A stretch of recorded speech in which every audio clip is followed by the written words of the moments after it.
So here's the box that I received in the mail quite a while ago, actually. I just been waiting to open it to make this video for you guys, and this is really exciting. This is exactly what This is what the the community. This is what it's all about. This is what they want to see. So let's get right into it. Let's crack right in. Let's dive right in. Let's jump right in. Here we go, guys. So we're gonna actually, oh yeah, let's take a look at this box. I mean, this box was really, well, it got a little, well, ooh, actually, yeah, see that type of damage, it might not look like much, but you can see that it took a hit right there. And, cardboard can sometimes rebound from that. But, yeah, you can see that there was quite a bit of impact either here, probably this way. But it looks like something hit it here, too. So, even though the box looks okay, it definitely got hit somewhere along its journey. But anyway, let's go ahead and open it. I'm sure that didn't have any effect on the contents. So let's go ahead and open this thing up and see what I got. Like I said, you don't want to miss this one, guys, because this is exactly what's going to explode the algorithm, because this is what people want to see. Okay, what do we got? Looks like we got, wow, look at that. It's a guitar effects pedal. Wow. Oh, there's that guy again. Okay. Yeah, so we've got a vintage Fayzer VP1 authentic vintage style shifter, phase shifter. It's a vintage Fayzerfayz shifter. Fayzerfayz. Okay, so let's see. Authentic. All right, well, that's enough of looking at the box. Let's go ahead and see what we got inside. All right, we got some paperwork, and here it is, guys. Here is, oh wow, interesting packaging actually. Here is the pedal itself. So yeah, I've been playing this thing now for a few days with the 8s, and yeah, I gotta say, I'm kind of getting used to it. I didn't think that was possible, but it's, once you get kind of used to it, it's not as different. The floppiness is a little bit less of an issue once you get used to it. And I gotta say, and to be clear, I'm not drawing any conclusions. I'm just reporting some observations. That this guitar prefers these lighter strings. Once again, I mentioned before that this is an extremely light body. Guitar comes in just a little over 4 pounds, which is very unusual. So I've got the light strings on a lightweight body, and it definitely rings louder acoustically.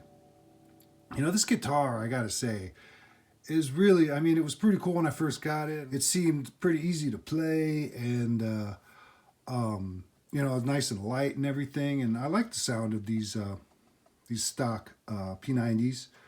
But really, I think my mistake was putting the 11s on this thing.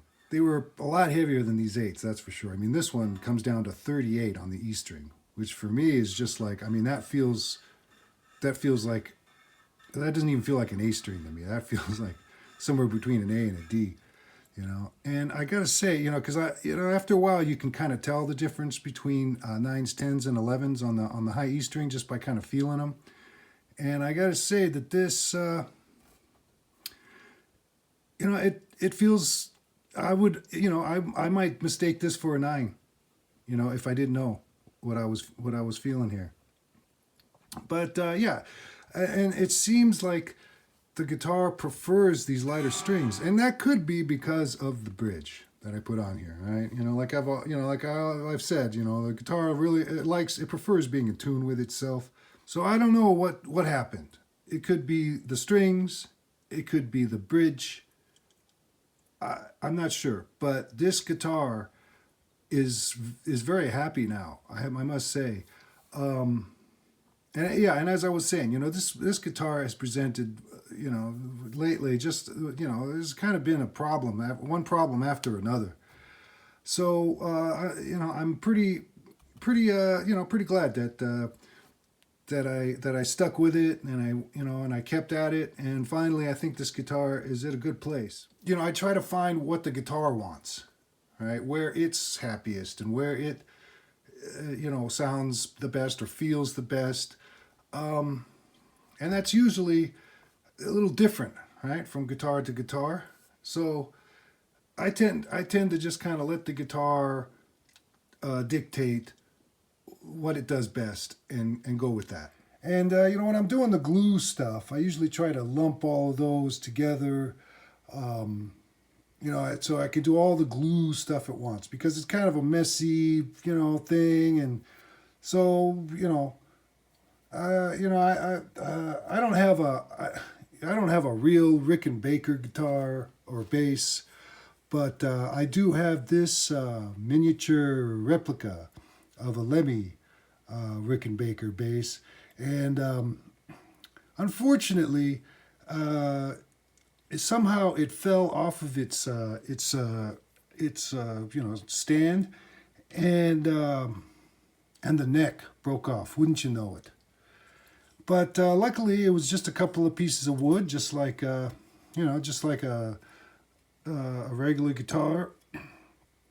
And obviously, they just didn't use enough glue or strong enough glue, and it just kind of popped off, no problem. Just separated, like the heel from the pocket, like a normal guitar. So you can see there's a little bit of residue from the. Oh, sorry about knocking the camera there, guys. You can see there's a little bit of what do you call that? Spill out, or I don't know, squeeze out. It's squish out. I don't know what you call that, but there's a little bit of extra glue, and I could probably get in there with an X-Acto and kind of clean that up. But it's in the back, and plus it's just it's just a little miniature. It's kind of cool. Now technically, I think this is supposed to be a 1/3 scale. But I don't see how that's possible. I don't see how you could put this up to a real Rickenbacker bass and put 3, right? 1, 2, 3. It does. I think it's probably a little bit smaller than that. But hey, anyway, let's get some B-roll. I probably should have made a video of fixing this thing, because that would have made some great and intriguing content. But here we go, guys. Here's the B-roll of the miniature replica of the Lemmy Rickenbacker bass. And here's your B-roll. And there you go. Yeah, all right, guys. That's my miniature Rickenbacker bass, guys. On the turntable today,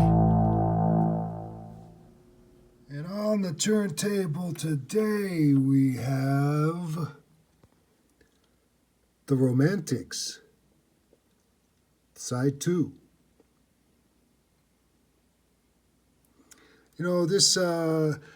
This band, there's some pretty cool songs, but, and then I saw the video, this was during the MTV days, right? And I saw a video, and I saw that the drummer was singing this song, and I was like, oh, that's kind of cool. Whoa, look at that. And, and they looked cool, the video, all the guys, it was pretty cool.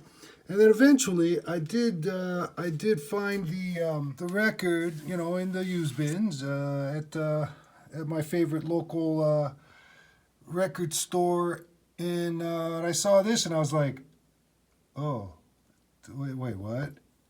Okay, well, you know, song's cool and everything, you know. And then I saw this, and you know, yeah, you know, I mean, obviously you know, they're appealing to the ladies, right? But you know, still a good band, you know. Uh, yeah, but yeah, so you know, check it out. Romantics. I guess this is just self-titled album. A lot of good hits on here, and you know, fun band, real fun. Check them out. Look them up. All right, that's that's what's on the turntable today, guys. All right, guys. Well, there you have it.